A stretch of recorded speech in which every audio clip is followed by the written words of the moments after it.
So I was supposed to do a dance number, but they told me I wasn't allowed to twerk, so.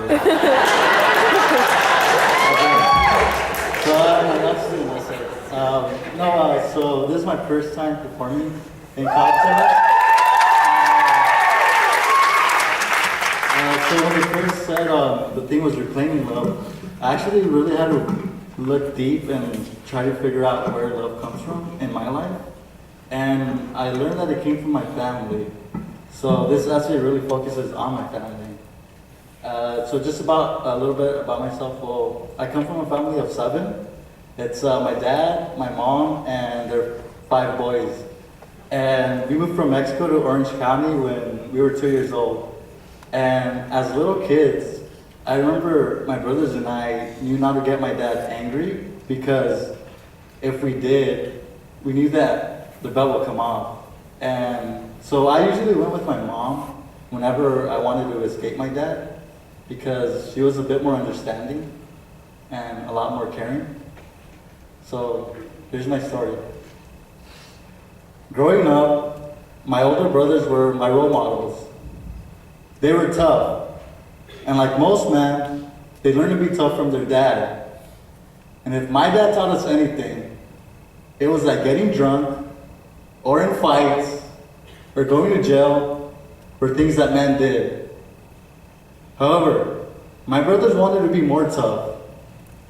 So they drank, used heroin, cocaine, went to jail, and eventually to prison. During the times they were out of jail, they would often talk about how they were tough for surviving in there.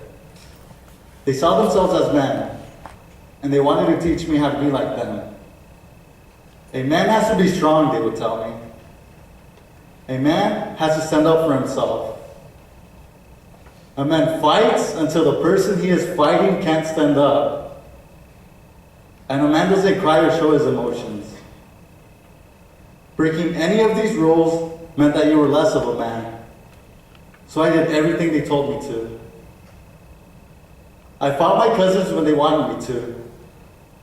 Always losing because I was too afraid of hurting or being hurt by others.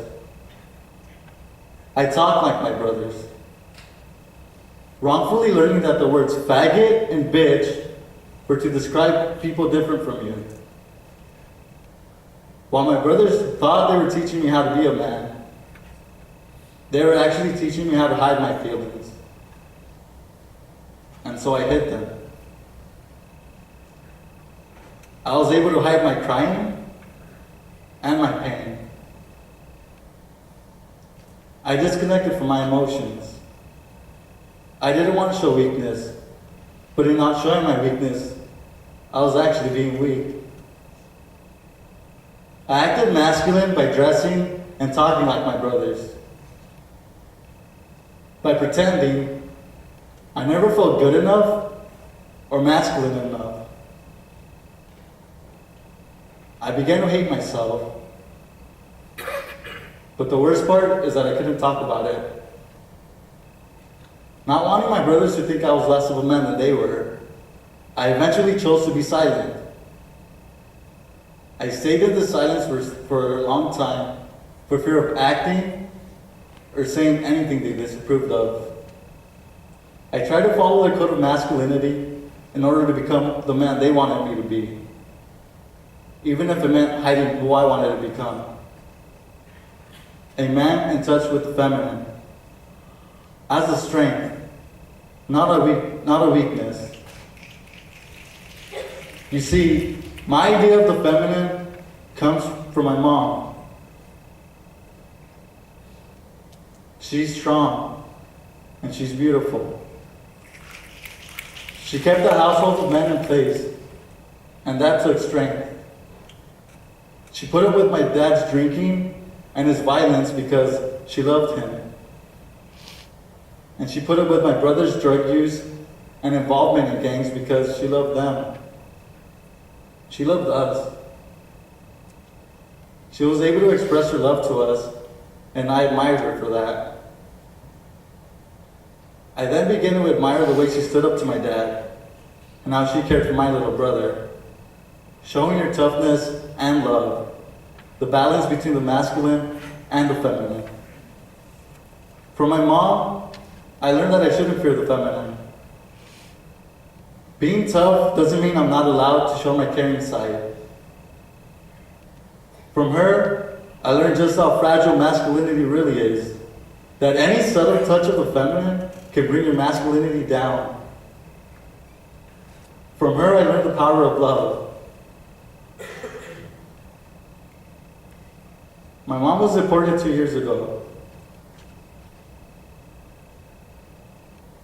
To have her taken away from me was painful. All of a sudden, the person who cared for me was gone. Instead of breaking down, my mom told me to continue school in San Francisco, showing her strength and providing her love from a distance. So after a year of exploring San Francisco and building a network of gay friends and coming out to my best friends, I decided I would come out to my parents too. I remember that night, and how it was close to midnight, and how the cold air made me nervous. I remember my heart beating fast as I sat on the chair while my parents lay on the couch beside me. I remember the fear I felt when I told them I had something to say. My parents looked at me, but I couldn't look at them. After a few seconds, I said the words, "I'm gay." And with that, I came out. My mom cried, and my dad didn't say a word. Then I looked down on the ground. And then I felt a hug. And I knew it was for my mom.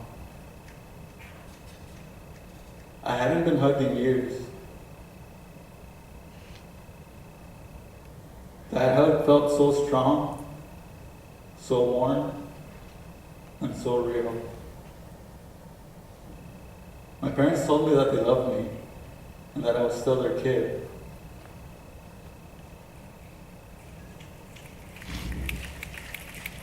Then I started to cry.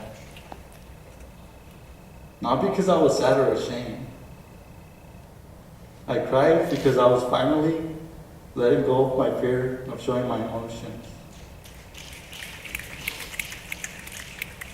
I cried because I was letting go of my self-hate.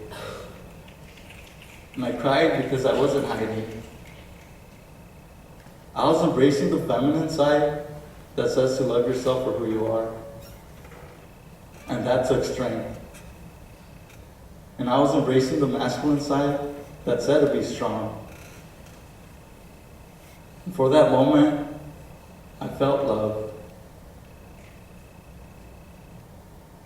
And for once, I could say that I loved myself.